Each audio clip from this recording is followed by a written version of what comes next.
So, welcome to the lecture 25 in the course Classical Mechanics 1. So, in lecture 25 we will continue with the motion of charged particle.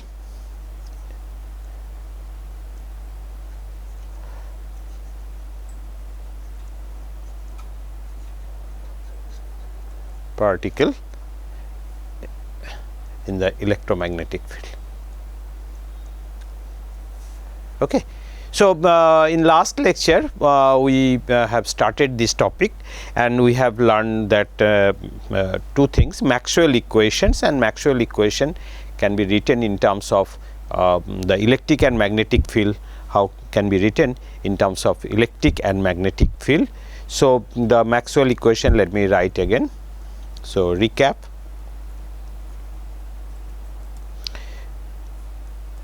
Equal to 0, then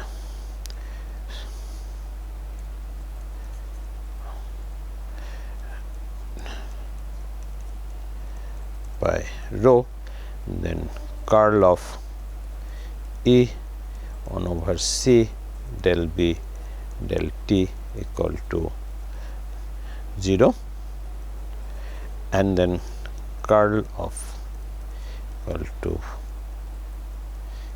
J current density plus the term arising from the displacement current. And we have seen that we can introduce vector and scalar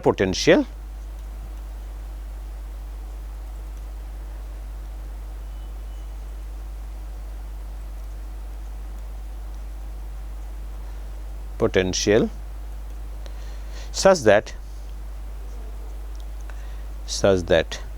the magnetic field be equal to curl of A, and electric field is minus gradient of phi minus del A del T.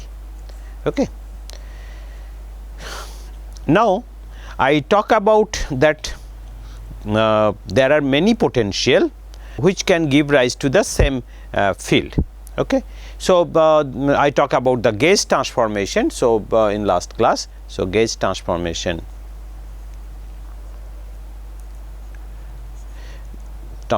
of the potential, that A prime equal to A plus gradient of some arbitrary function, scalar function lambda.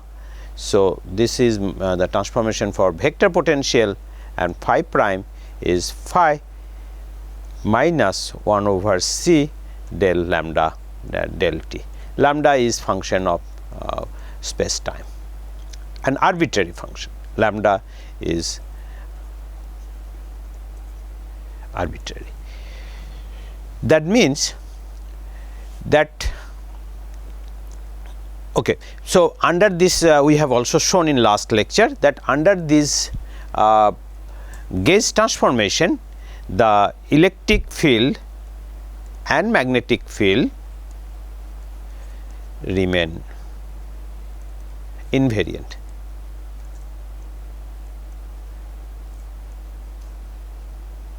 Under gauge transformation.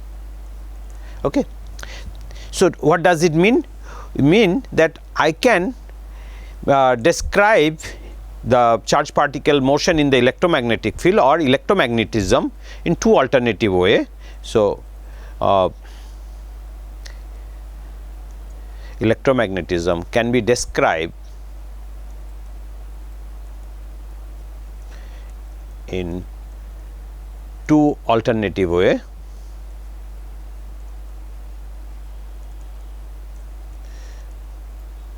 ways. One is that through the fields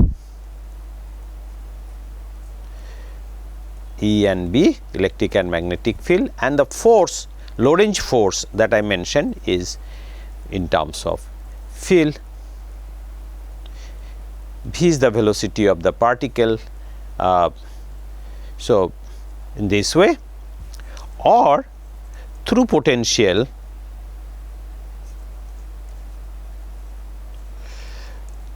potentials A and phi, and force can be given in terms of Q minus grad phi 1 over C del A del T plus V cross curl of A by C. So, two alternative ways we can describe the charge particle motion in the electromagnetic field, through potential or through fields. We have to calculate basically this. In this formulation, in this course, classical mechanics course, we are looking for how this can be formulated in the Lagrangian formulation, how we can find the Lagrangian for a particle in the electromagnetic field. So, now main question is that which method will be better one or convenient one. See, because of gauge transformation, you understand they are, for same electric field, they are infinitely many, because I can choose my lambda, capital lambda, anything, and I can get a prime, phi prime. So, they are infinitely many for a single E and B. So, this is very important thing, that we have one side we have infinitely many potential, other side we have only two fields. So, which one is preferable? And before that, let me tell you, before 1956 it was believed that the potential were only mathematical quantity.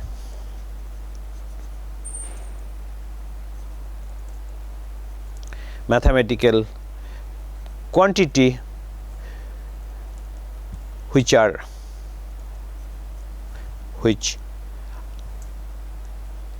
used to find fields. They have no physical consequence. It was believed. But in 1956, this two person, the Bohm and Aharonov,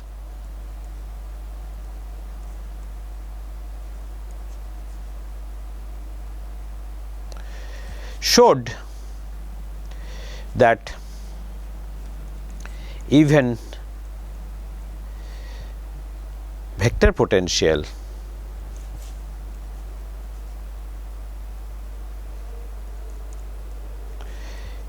can give rise to observable effects.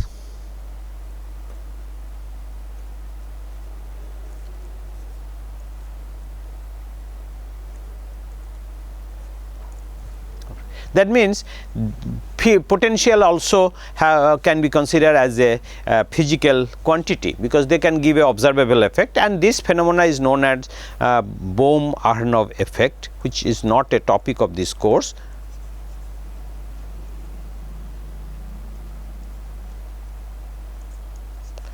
Effect, which we will not discuss here, but they can give rise to physical. Now, our question is that which one will consider for our developing Lagrangian formulation of the charge particle motion in the electromagnetic field, whether we will follow the field approach or the potential approach.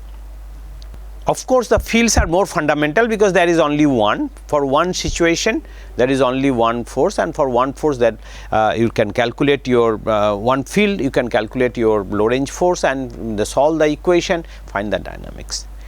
On the other hand, you have infinitely many, and theoretical physicists, they prefer the potential approach, because you have many choices of potential, and you can choose, you can make your own choice which will be convenient for your calculation. In one particular choice of potential, maybe your equation of motions are simple, you can solve them easily, and you can choose that. So, that is why the potential approach is preferable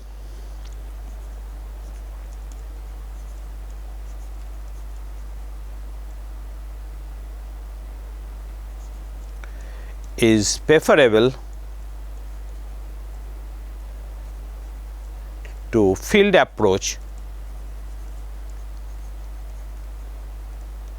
as you have many choices.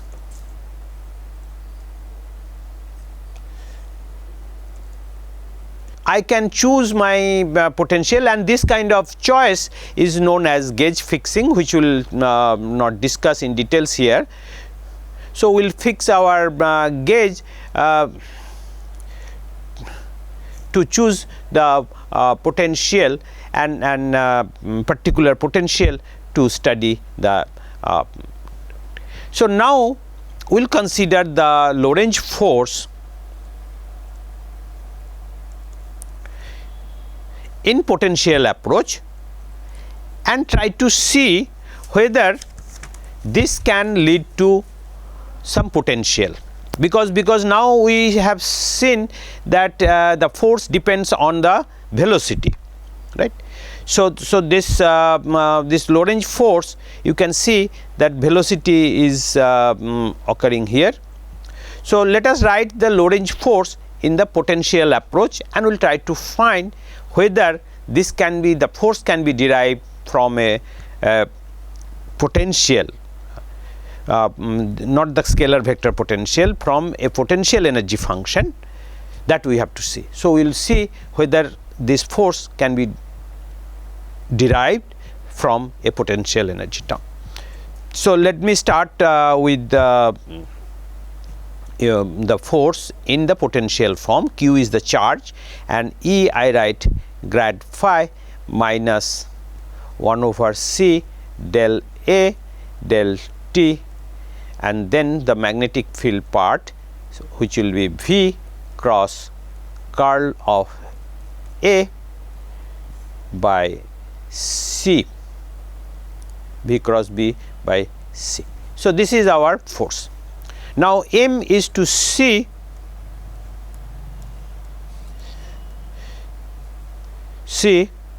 whether we can find a potential U such that Lorentz force can be obtained from that potential. Lorentz force F can be obtained either through the relation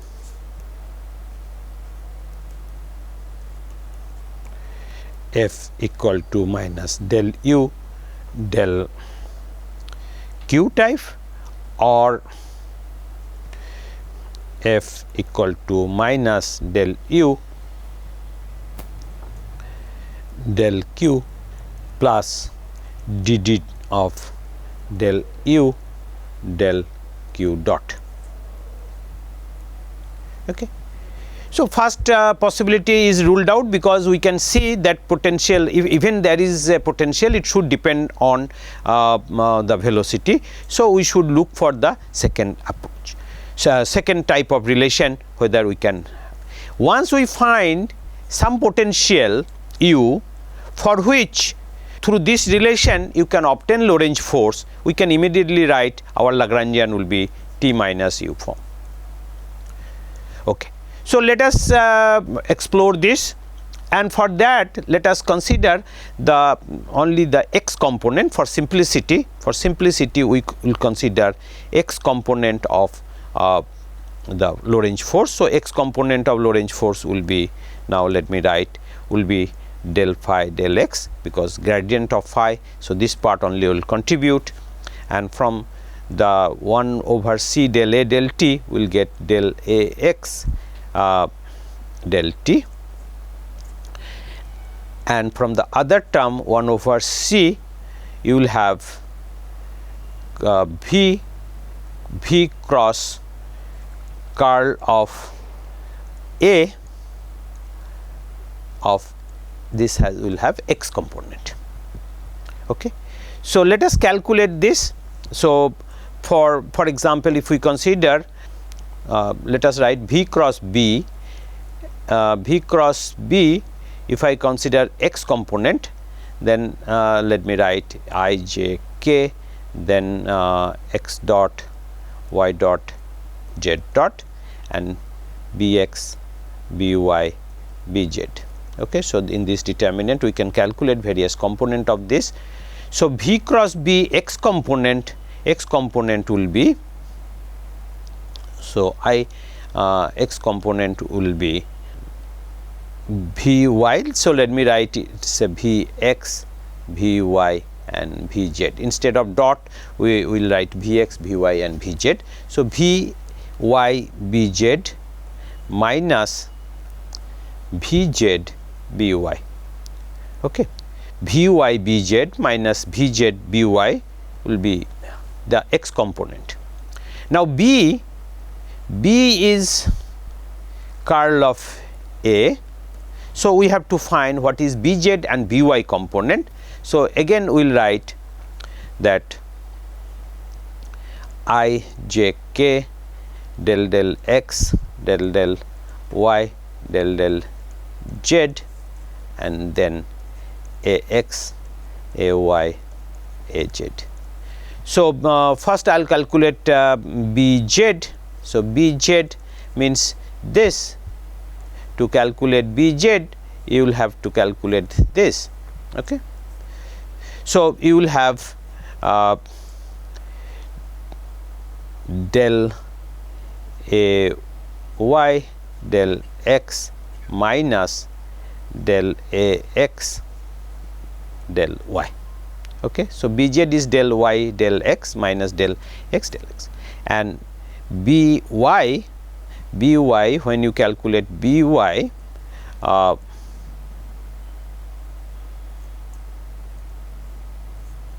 okay, so I am sorry, this, so let me write I j k del del x del del y del del z, ay, az. So when By, that means you have to take this minus this, so equal to del del z of ax minus del x of az. By will be del a del z minus del z del x. Okay. So this is your B. So if I simplify, then this term, if we substitute this, then this will be minus del phi del x. We have to do little bit of algebra, so keep patient. This, then 1 over c. First I will write Vy Bz minus Vz By. Then I will substitute By and this. So Q will be minus del phi del x minus 1 over c del ax del t plus 1 over c. Now first term Vy Bz. So Vy Bz I will write Vy Bz is del ay del x minus Vy del ax del y, and then minus Vz times By. By will be del ax del z, and minus minus plus Vz times del az times del x. Okay. So let me clean this part, clear this part of the board. Vy is multiplied by Bz, ay del x minus Vy del ax del y, and Vz minus Vz will be multiplied with By del ax del z, del x del z, and plus Vz del az del ax. Okay. So now let us clean this part because we need to have some cancellation. So if we have to do this calculation cleanly. See, here I want to mention that your phi is function of x, y, z, t. Your all components of A also function x, y, z. That means ax, ay, az all are function of t. They don't depend on velocity. Okay, so these are velocity independent.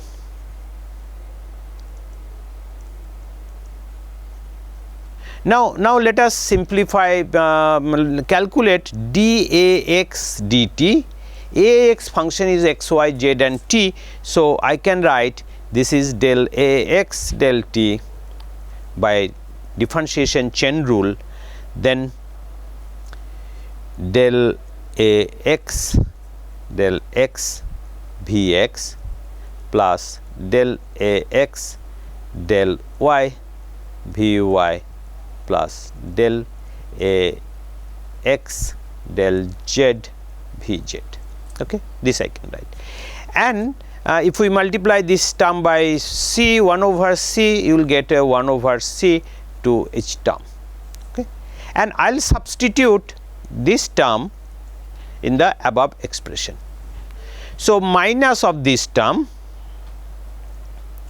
1 over c del Ax del t will be equal to minus 1 over c dAx dt plus 1 over c and this term, whole term here.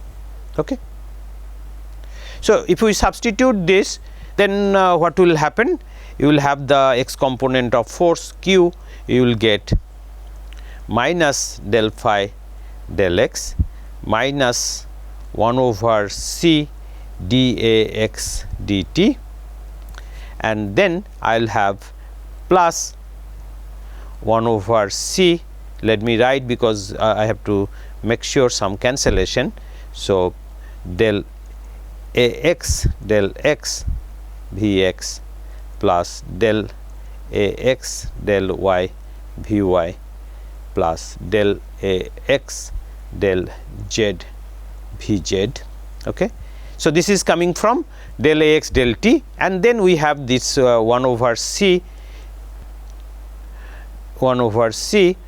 del y del x Vy minus Vy del Ax del y plus minus Vz del Ax del z plus Vz del Az del x. Okay. Now we will see some cancellation. We expect some cancellation here. For example, the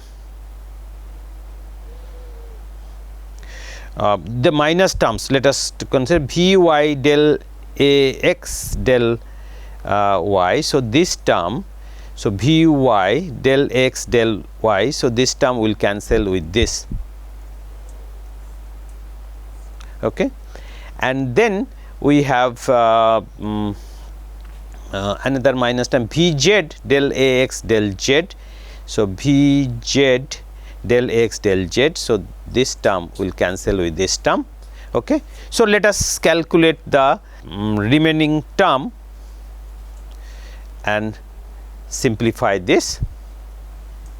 So q equal to minus del phi del x. This algebra we are doing because we want to write, we obtain the force from some potential energy term. Okay.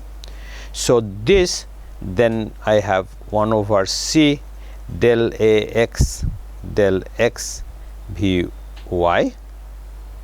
Here it is coming from here to here, so it will be Vx. So this is